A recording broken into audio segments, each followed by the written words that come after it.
बबलू हाथी सुबह सवेरे अकेले वन में टहलने के लिए निकला। वह अपने ही धुन में चला जा रहा था।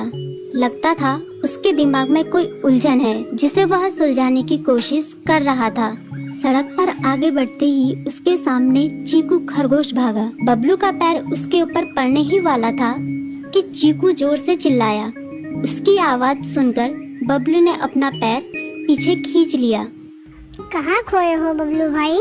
कहीं नहीं, बस कुछ ऐसे ही सोच रहा था। किस बारे में? तुम जानकर क्या करोगे? शायद मैं तुम्हारी कुछ मदद कर सकूं। तुम तो जानते हो आजकल वन में कितनी चोरियां हो रही हैं, पर चोर का कोई अता पता ही नहीं है। इस बात को लेकर वन के सारे प्राणी चिंतित थे।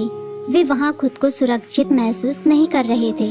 अरे चीकू भाई, हम मजबूर हैं। हम चोर को पकड़ ही नहीं पा रहे हैं। वह बहुत चालाक है और अपने काम को बड़ी कुशलता से अंजाम दे रहा है। कहीं कोई सबूत ही नहीं छोड़ रहा। हमारे राजा इस बात को लेकर बहुत चिंतित हैं। यही कारण है कि हम सब इस बारे में सोच रहे हैं। अब तुम मेरी इसमें क्या मदद कर सकते हो? मैं कुछ सोचता हूँ, हो सकता है मुझे कोई उपाय सूझ जाए। प्रयास करने में कोई हर्ज तो नहीं है।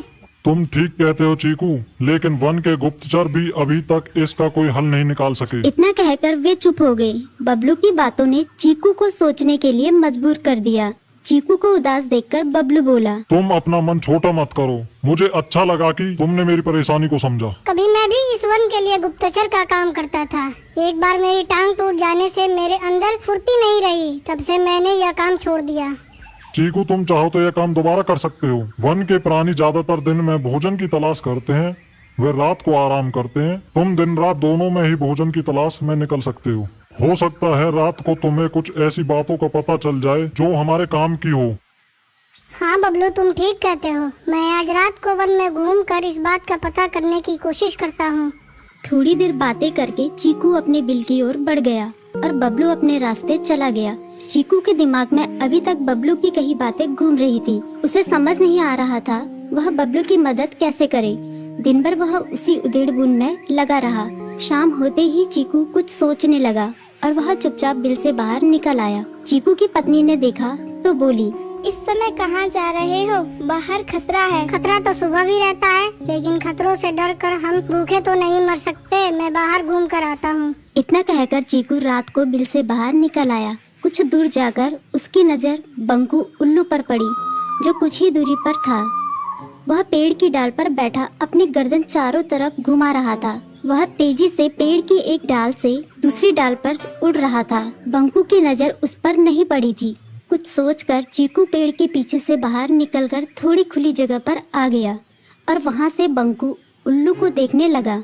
बंकू ने चीकू को अंधेरे में भी देख लिया, पर उसने उसमें कोई उत्सुकता नहीं दिखाई और अपनी गर्दन चारों ओर घुमाता रहा। चीकू बड़ी देर तक बंकू की हरकतों पर नजर रखे रहा। वह थोड़ी देर तक खुले मैदान में खड़ा रहा, पर बंकू ने उसे देखकर भी अनदेखा कर दिया। उसने महसूस किया कि बंकू के आसपास चमकू चमगादड़ भी मंडरा रहा था। कुछ देर वन में घूमने के बाद चीकू अपने बिल में लौट आया और सुबह होने का इंतजार करने लगा। अगली सुबह बबलू उसी रास्ते में जा रहा था। रास्ते में चीकू उसका इंतजार कर रहा था। आज बड़ी जल्दी आ गए बबलू। हाँ, आजकल मुझे चिंता की वजह से नींद नहीं आती। कोई नई खबर है क्या? यकीन से तो मैं नहीं कह सकता, पर मैं तुम्हें ऐसे प्राणी का नाम बता सकता हूँ जो शायद चोरों की मदद कर रहा है। कौन है वो? बंकू उल्लू। इतना कहकर चीकू ने रात की घटना उसे ज्यों की त्यों सुना दी। इसे सुनकर बबलू का माथा ठनका। बबलू की आंखें चौंधिया गई। तुम ठीक कह रहे हो। मुझे आज रात बंकू और चमकू पर नजर रखनी होगी। इतना कहकर वे दोनों अपने अपने रास्ते चले गए। बबलू रात को अपने साथियों के साथ बंकू पर नजर गड़ाए रहा। उसकी संदिग्ध गतिविधियों को देखकर बबलू ने उसे उसके साथियों चंकी और संकी लोमड़ के साथ पकड़ लिया। बबलू ने सख्ती से पूछताछ करनी शुरू कर दी। तुम इस समय बंकू चमकू के साथ क्या कर रहे हो? हम चारों दोस्त हैं, इसलिए साथ बैठकर बातें कर रहे हैं। चमगादड़ और उल्लू की दोस्ती तो समझ में आती है, पर लोमड़ के साथ दोस्ती कैसे हो सकती है? सख्ती से पूछने पर दोनों ने अपना जुर्म कबूल कर लिया और सभी चोरियों के बारे में बताया जो उन्होंने कुछ दिन पहले वन में की थी। बबलू ने उनके चोरी का सारा सामान भी बरामद कर लिया। बंकू और चमकू को अभी तक समझ में नहीं आ रहा था कि वो इतनी आसानी से कैसे पकड़ में आ गई।